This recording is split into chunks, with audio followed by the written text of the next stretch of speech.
could happen to them. I'd just found them and wasn't letting them go. "Go," I ordered, but she stayed still for a moment. Why the hell wasn't she going? "What?"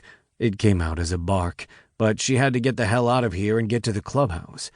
"What are you going to do? Why won't you come with us? What about Austin?" she pleaded, tears falling from her eyes.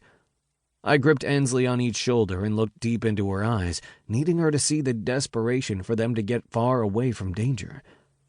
"Please, Ensley, I need to focus without worrying about my girls. Take Remy and go.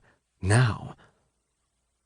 Remy's cries got louder, killing me inside. Seconds ticked by, feeling like hours. Ensley reached over, brushed her lips against mine, and dashed into her car. Fuck, that was nice. That small touch. I didn't know I needed it, but I did. She felt like comfort. I pulled out my phone and called my father as I took off in a mad sprint to the house, hearing Ensley's car leaving the area and feeling that partial bit of relief. "Son?" Thankfully, he answered right away. I didn't waste any time. "Explosions at Austin and Emery's. Need to get here now. Everything's on fire and I know Austin is home. Don't know about Emery or the others. I gotta get Austin out." "Fuck, fuck, fuck," he yelled, hanging up the phone. I shoved my phone in my back pocket, forging ahead to the mission in front of me. Making it to the fire at Austin's home, the red, yellow, and orange flames lit up the sky while smoke billowed from everywhere. It was taller than the trees around us. How many bombs had detonated? The questions ran rampant in my mind.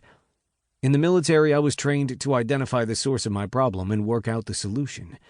The only solution here was getting Austin out and finding out if anyone was in Emery's home.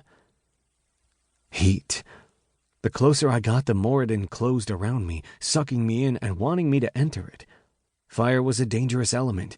It needed fuel to survive. If you were in the path of it, it would eat you whole and not think twice about it. Hell, it would laugh and find something else to set ablaze. Pressure. Every breath became harder to hold on to the deeper I got to the house as the air was tinged in smoke. Being trained, I paced my mind to steady each inhale and exhale. Repeat. Focus. The mission in front of me, get to Austin and get her out. It was all that mattered. "Austin, you in here?" I yelled, hoping like hell she could give me a clue as to where she was. Going into fire was difficult, but not having any clue where you were headed was worse. "Help!" I heard from the inside. Fuck, it was Austin, and she sounded scared. Something I hadn't heard from her since we were little kids. This meant whatever was in there was bad, and I needed to prepare myself for what I was about to see. Fuck. Stepping nearer, the flames were hotter than hell, but I made it through the fog to the house. I tapped the door handle a few times to check the temperature. Hot. Scorching.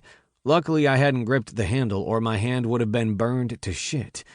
This also meant that the fire was right on the other side of the door, just waiting for me like a temptress. But I had to get in.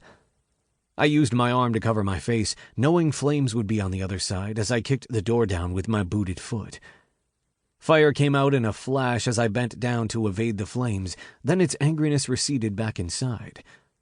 Milliseconds was all it took, and if I hadn't had the quick reflex to go down, I'd be burned and unable to try to get to Austin. Once again, I had to be thankful for my training. Fuck, I hoped like hell there weren't any more explosions, or we were both fucked. If something else went off when we were both in there, that would be the end. Risk or not, I was getting Austin out of here. She was not burning. I was not burning. We had families to get to. No fucking way. Whoever did this would not win by ending Austin or me. Since I wasn't sure of the target, I wasn't sure the enemy. Whoever they were, though, outside of the loss of the homes, they weren't getting any lives. I would make sure of it. The smoke was thick and causing my eyes to water, but I pushed through knowing Austin was counting on me. I was her only hope. It had been years since I'd been in Austin's house, but I still remembered the layout. Looking through the living room and kitchen, there was no sign of anyone. Lifting my shirt to cover my nose and mouth didn't help much. The air sucked in was purely dirt clogging my lungs.